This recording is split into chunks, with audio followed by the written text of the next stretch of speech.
తాకట్లో ఉన్న మీ బంగారాన్ని విడిపించి ఆ రోజు ఆన్లైన్ రేటుకి కొంటాం. Sharma gold company. బట్ నాయనమ్మ ప్రమేయం ఎక్కువ పడింది నాన్న మీద ఇండస్ట్రీకి రావడానికి, లేకపోతే నాన్నకి ఇష్టమై వచ్చారా? ఇష్టమే వచ్చారు. అది కూడా కాలేజ్ ఫంక్షన్స్లో ఎక్కువ పాడేవారు. పాడుతుంటే సమ్ సింగర్, పెద్ద music director, he attended that function Chakravarthi garu అనుకుంటా. మళ్ళీ రాంగ్ పేరు చెప్తే బాగుండదు. ఈ హర్డ్ మై ఫాదర్ సింగింగ్, ఏంటి వీడేంటి ఇలా పాడుతున్నాడు అనుకున్నారు. సినిమాలో పాడతావా అంట, ఓకే పాడతాను. రా అయితే మరి మెడ్రాస్కి రా అని చెప్పి హైదరాబాద్ నుంచి తీసుకెళ్ళి పాడిపించారు. నాగేశ్వరరావు గారు విని హీ వాజ్ షాక్డ్ అంట. ఇంకా అక్కడి నుంచి బికెమ్ ఏ సింగర్. ఒక 5,000 పాటలు పాడి ఉంటారు ఈజీగా ఆయన. ఈ singer and different tone sir అయింది. అవును సార్, అవును. అది నిజంగా నేను కొన్ని విన్నాను కూడా నాన్న పాటలు, బిఫోర్ విన్నాను.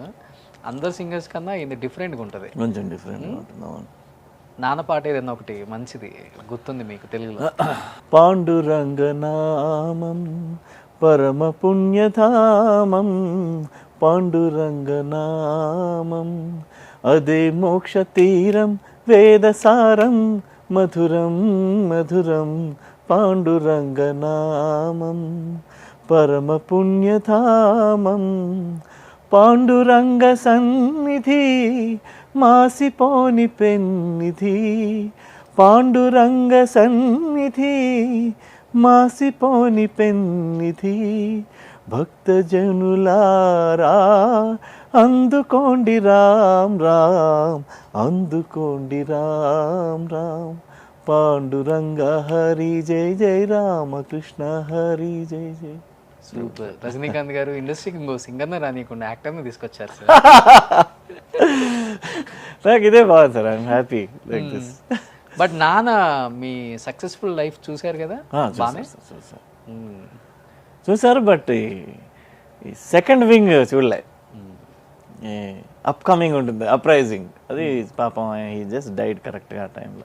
అవునవును. ఉండుంటే బాగుండేది. ఇప్పుడు ఎలా ఉండేది అంటే ఫస్ట్ హాఫ్ చూసారు, సెకండ్ హాఫ్ చూడలేదు సినిమా కదా. ఫస్ట్ హాఫ్ అంతా సక్సెస్ఫుల్ కదా, చాలా బాగుంది. బట్ మధ్యలో ఐ హ్యాడ్ ఎ గ్యాప్, కొంచెం డౌన్ అయింది. Now I picked up. అంటే ప్రేమించు, నువ్వే కావాలి ఇలాంటి సినిమాల తర్వాత కూడా సినిమాలు తీశారు కొన్ని. చేశాను సార్. అంటే అనుకున్నంత స్క్రిప్ట్స్, అంటే మీరు సెలెక్షన్ చేసుకునే దాంట్లో ప్రాబ్లమ్ అసలు, లేకపోతే ఏదైతే అది వచ్చింది నెంబర్ ఆఫ్ ఫిలిమ్స్ చెయ్యాలని ఒక ఇదితో చేశారు ఆ టైం? కొత్త వాళ్ళకి ఛాన్స్ ఇవ్వడం వల్ల పోయింది సార్ కెరియర్. ఓకే. ఏంటంటే what I use to believe in is, ఒక కొత్త డైరెక్టర్ వచ్చి స్టోరీ చెప్తున్నాడు, సార్ నేను చాలా కసి మీద స్టోరీ చేస్తున్నాను సార్ అంటే నేను ఫీల్ అయ్యాను. ఎందుకంటే నేను కూడా అలాంత కష్టపడి అటు ఇటు తిరిగే కదా ఛాన్సెస్ తెప్పించుకున్నా. సో వీడికి మన లైఫ్, మన సైడ్ నుంచి లైఫ్ ఇవ్వడం కాదు, బట్ నేను సక్సెస్లో ఉన్నాను, వీడి కథ బాగుంది, నేను చేస్తే వీడికి హ్యాపీ, నాకు హ్యాపీ అనుకుని వినేవాడిని. బట్ ద ప్రాబ్లమ్ ఈజ్, అంత కొత్త వాళ్ళందరూ బిస్కెట్ చేస్తారని అనట్లేదు, but half of them will not make it sir. ఎందుకంటే చెప్తున్నాను వినండి, వీడు వెళ్ళి ఒక ప్రొడ్యూసర్ని తీసుకొస్తాడు, ప్రొడ్యూసర్ కూడా కొత్తవాడే అయి ఉంటాడు, వాళ్ళిద్దరు కలిసి ఒక సినిమా ప్లాన్ చేస్తారు. వీడు ఏం చెప్తాడు, నాకు సబ్జెక్ట్ చెప్తున్నప్పుడు మాత్రం ఒక రేంజ్లో ఉంటుంది. ఓకే. ఇంకా ఇక్కడ నుంచి ఒక 100 మంది వస్తారు సార్, 100 మంది మీరు నుంచి ఆగండి నేను మీకు సమాధానం చెప్తాను అని చెప్తే అని వాళ్ళతో ఆన్సర్ చేసి వాళ్ళని కన్విన్స్ చేస్తారు. అది సార్ అక్కడి నుంచి ట్రాలీ ఇలా లేస్తే అది చెప్తారు. ఓకే. అదే మనకేం వినేటప్పుడు ఆది రేంజ్లో అనిపిస్తుంది, కానీ అక్కడ వెళ్ళేసరికి ఏంటంటే 20 మంది ఉంటారు. ఇదేంటే 100 మంది అన్నావు కదా బాబు అంటే స్క్రిప్ట్ సార్, బడ్జెట్ సార్ మనకి కొంచెం అంటారు. సరేలే అనుకుంటాం. ఇప్పుడు ఒక సాంగ్ షూటింగ్ చేయాలంటే 3 to 4 days చేయాలి, అప్పుడే సాంగ్లో క్వాలిటీ వస్తుంది. ఓకే. ఈ కొత్త వాళ్ళతో ప్రాబ్లం ఏంటంటే 1.5 2 daysలో ఫినిష్ చేసేస్తారు. ఎందుకు? బడ్జెట్. ఊటీ వెళ్దాం అనుకుంటాం, వెళ్ళాం. అరకు వ్యాలీ వెళ్తాం, ఎందుకు? బడ్జెట్. అలా బడ్జెట్ అనే విషయం చాలా దగ్గర అడ్డొచ్చేసి సినిమా గ్రాండ్యూర్ తప్పేస్తుంది. ఓకే. సినిమాలో పెట్టే ప్యాడింగ్స్ ఎవరు తెలియని వాళ్ళని, వీళ్ళ ఇంటి పక్కన చిన్నప్పటి నుంచి చదువుకున్న ఒక డాక్టరే ఎవరినో, భయ్యా మీకు ఛాన్స్ ఇస్తాను ఆ సినిమాలో రండి అని చెప్పి వాడు ఒక మెయిన్ క్యారెక్టర్ ఇచ్చేయడం, డబ్బులు తీసుకుని విలన్ క్యారెక్టర్ ఇచ్చేయడం, ఇలాంటివి చేయడం వల్ల సినిమా అనేది నాశనం అయిపోతుంది టోటల్గా. అవునవునవును. దాని మధ్యలో నేను సాయి కిరణ్ సినిమా పోయింది అంటారు. ఇంకోటి ఏంటంటే దట్టు అప్పటికి ఆడియన్స్ మిమ్మల్ని చూస్తున్నారు. ప్రేమించు లాంటి ఒక పెద్ద ప్యాడింగ్ ఆర్టిస్టులతో అన్ని మంచి సాంగ్స్ సూపర్ డూపర్. ఆ రోజుల్లో 3 కోట్లు 4 కోట్లు వ్యూస్ ఆ సాంగ్స్కి. ఇప్పటికి కూడా sir I don't know if this is true, but only ఆడియోకి they got in some crores sir. ఇది నువ్వే కావాలి. సినిమా బడ్జెట్ కంటే ఎక్కువ ఆడియో క్యాసెట్స్కి వచ్చాయి. ప్రేమించి కూడా సార్, ప్రేమించి కూడా. ఎలా ఉండేది అంటే ఫస్ట్ మూవీ హీరో లక్ష్మి గారు, కోట గారు, పెద్ద పెద్ద ప్యాడింగ్ ఆర్టిస్టులు అనిపించలేదు ఎక్కడ కొంచెం కూడా చేయకని? లేకపోతే చిన్నప్పటి నుంచి ఇండస్ట్రీలో ఉన్నాం కాబట్టి చూసి అలవాటైపోయి ఈజీగా చేసేసారా? చూసి ఉండడం వేరే, బరిలో దిగడం వేరే కదా. మీరు షూటింగ్ పక్క నుంచి చూడడం వేరే, లైట్స్ అన్నిటి ముందు కూర్చుని పర్ఫామ్ చేయడం వేరే, ఇన్ ఫ్రంట్ ఆఫ్ వచ్చేస్తుంది.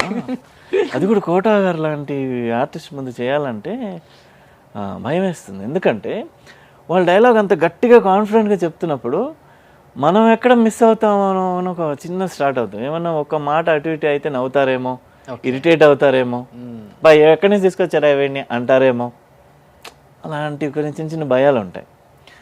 బట్ లక్కీగా నా టైం బాగుండి ఫస్ట్ సినిమాలో అందరు సపోర్టివ్ ఆర్టిస్ట్.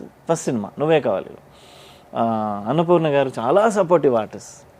ఇదిగో రావయ్యా సాయి కిరణ్ కూర్చో, ఏంటమ్మా ఏమంటున్నారు మీ నాన్నగారు, అలా కబుర్లు చెప్పేది. ఇదిగో చెప్పవయ్యా రామకృష్ణకి అప్పుడప్పుడు రమ్మని చెప్పు షూటింగ్కి, సరదాగా మా పాత మాటలు మాట్లాడుకుంటా. ఆవిడ ద వే ఆఫ్ నిజంగా మన నాన్నమ్మతో కూర్చున్నట్టు ఫీలింగ్ వచ్చేస్తుంది. అలా మాట్లాడి టేక్కి తీసుకెళ్ళాలని చెప్పి నీ డైలాగ్ ఏంటంటే, అమ్మమ్మ అది పాలకం అంటే అది పేడ అంటే ఆ పేడ కాదు ఇది వేరే పేడ చెప్పు ఒకసారి. ఆవిడతో మాట్లాడడం వల్ల చెప్పేశాను. That was my first dialogue. Okay. Camera roll చేస్తారు, ఈయన కూడా టేక్ అయిపోయింది. కంగ్రాచులేషన్ సాయి కిరణ్ సింగిల్ టేక్లో చేశారు సార్. టేక్ చేశారు సార్, అవును చెప్తే భయపడతావు. టేక్ ఫస్ట్ టేక్ నా మీద రోల్. ఇలా బా నానమ్మ పేడ అంటే ఆ పేడ కాదు, దూద్ పేడ వాళ్ళతో చేస్తారు, ఏదో ఒకటి లేవయ్యా తగలేయండి అంటది ఆవిడ. అది రోల్ అవుతున్నట్టు తెలియదు నాకు. దాని తర్వాత తెలిసింది కెమెరా సౌండ్ అంటే అని ఉంటుంది అని. ఎందుకంటే అప్పుడు ఇది ఉండేది, ఫిల్మ్ ఉండేది, ఆన్ చేస్తే అంటే ఏ మోటార్ సౌండ్ అనుకున్నాను, ఫేస్ చేయలేదు కాబట్టి. సూపర్. సో అలా but when it came to ప్రేమించు కొంచెం భయపడ్డాను. ఎందుకంటే కోట గారు హీ వాజ్ ద విలన్ అని మాట్లాడుతుంటే అమ్మ నిజంగా నన్ను తిడుతున్నట్టు ఫీల్ అయిపోయాడు అనమాట. సో మురళీమోహన్ గారు పెద్ద వాళ్ళు కదా, మిస్టేక్ చేస్తే బాగోదేమో అని. బట్ లక్కీగా డైరెక్టర్ గారు బోయిన్ సుబ్బారావు గారు, he was a very soft man and relaxed man. So ఆయన వల్ల కొంచెం సేవ్ అయ్యాడు. ఓకే. చాలా సాఫ్ట్గా ఉంటారు ఆ మూవీలో. అవును సార్. ఇప్పుడు ఈ టచ్లో ఉన్నారా లయ గారు మీరు? ఎప్పుడు ఇన్స్టాగ్రామ్లో హలో హాయ్ అనుకుంటున్నాను అంతే. బట్ ఆ ఎంటైర్ మూవీ ఆమె బ్లైండ్గా యాక్ట్ చేసేటప్పుడు సెట్లో బాగా ఇబ్బంది పడేవాళ్ళు. She went and took training from blind schools. వెళ్ళి అక్కడ ఒక 1 వీక్ ఉండి వాళ్ళతో పొద్దున్న నుంచి నైట్ వరకు వెళ్ళి ప్రాక్టీస్ చేశారంట వాళ్ళు. మీరు అబ్జర్వ్ చేస్తే బ్లైండ్నెస్లో కూడా ఒక 3-4 టైప్స్ ఆఫ్ బ్లైండ్నెస్. కొంతమంది కళ్ళు ఇలా పైకి వేసి ఉంటారు, అవును. కొంతమంది కళ్ళు క్లోజ్ అయిపోయి ఉంటాయి, కొంతమంది ఇలా చూస్తుంటారు బట్ దే కాంట్ సీ. అవును. There are different types of blindness. So she selected this and దాంట్లోనే ఆల్మోస్ట్ నేషనల్ అవార్డ్ వరకు వెళ్ళింది ఆ సినిమా. అవును. ఇద్దరికి ఎప్పటికీ మర్చిపోలేని మూవీ. ఇండస్ట్రీకి మీరు ఎప్పుడు మళ్ళీ కంబ్యాక్ వచ్చినా కానీ ప్రేమించు తర్వాతే అంటారు. అవును, రామానాయుడు గారి డైలాగ్ అది. నీ జీవితాంతం గుర్తుంటుంది సాయి కిరణ్, ఈ సినిమా చూసుకో అన్నారు. ఓకే. అవునా.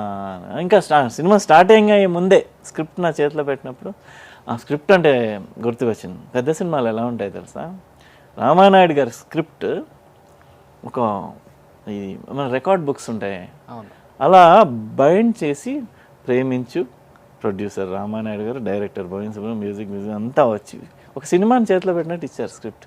ఒక్కొక్క పేజ్ తిరిగేస్తుంటే dialogues, first scene number 1 location ఇక్కడ ఫిక్స్ అయిపోయింది ఆల్రెడీ, ఇక్కడ లొకేషన్, ఇక్కడ సీన్, డే ఎఫెక్ట్, ఇది ఇక్కడ సాంగ్, లొకేషన్ ఓటీ. ఆ బుక్ నాకు సినిమా తీసే 2 months బిఫోర్ వచ్చేసారు బుక్ ప్రిపేర్ అవ్వని. సో డైలీ ఒక నవల్ చదువుతున్నట్టు చదివేవాడిని అనమాట. అలా ఉంటాయి ప్లానింగ్స్. అందుకే హిట్ అవుతాయి అవి. సూపర్.